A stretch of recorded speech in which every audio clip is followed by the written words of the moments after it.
Good morning. I'm Keith Lieberthal, and this is One Step Ahead. I'm joined by Jim Cramer, founder of TheStreet.com, and today we're talking about ethanol. Now, we spoke earlier about producing it.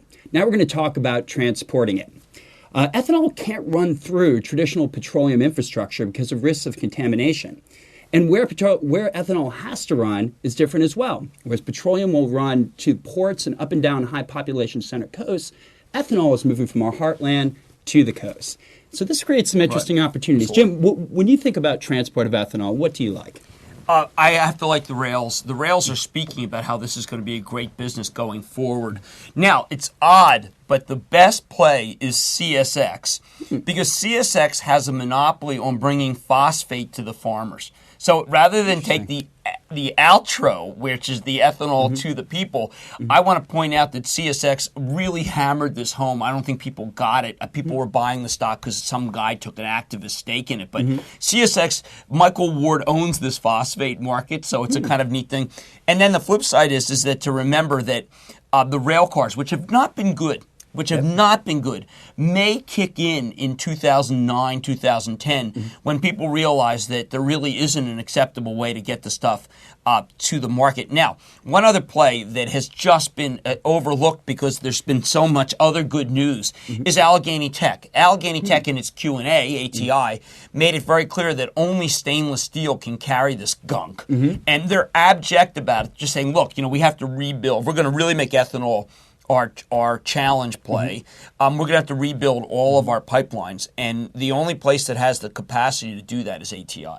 Interesting. Yep. Well, it's interesting that you touch on rail cars, especially tank cars, because Trinity and American Rail Car, from what you understand, are booked out into 2008 with orders.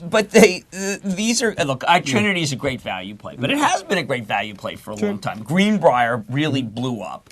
I look at Trinity as a company that people have caught on to, and and this is the key for a lot of these situations, when I hear sold out, I don't like it.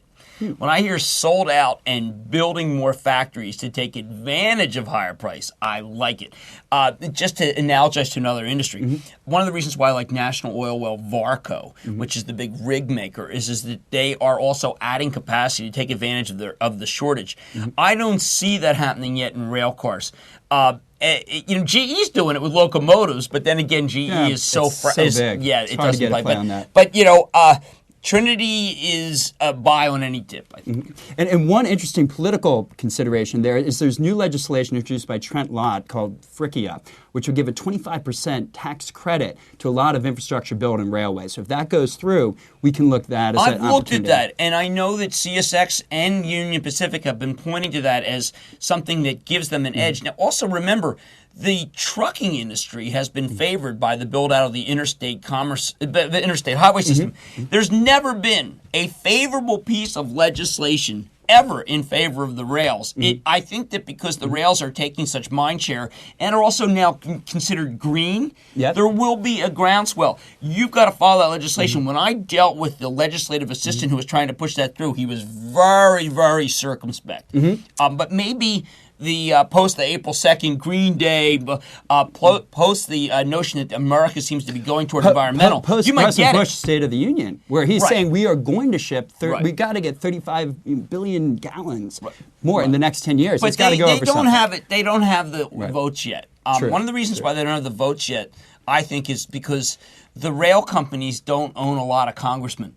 They used to. 19th century, they would have been in good shape. Yes, they did, but the farmers own a huge number of congressmen. So maybe they can say, listen, we need rail help to get our product. Now, we can't leave without talking about one more issue, and that's cellulosic ethanol. And that's been the holy grail since the 70s. It's always been just beyond the investment horizon.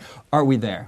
No, you pointed out in your white paper that we can go to the Danish biotech company. I thought that was a very good question. It's Novozymes. DuPont's trying, obviously.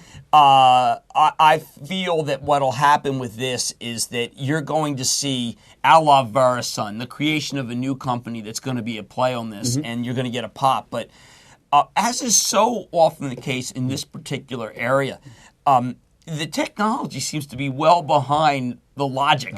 And I think that's because oil hasn't been that high for that long, and the mandate for this is still new.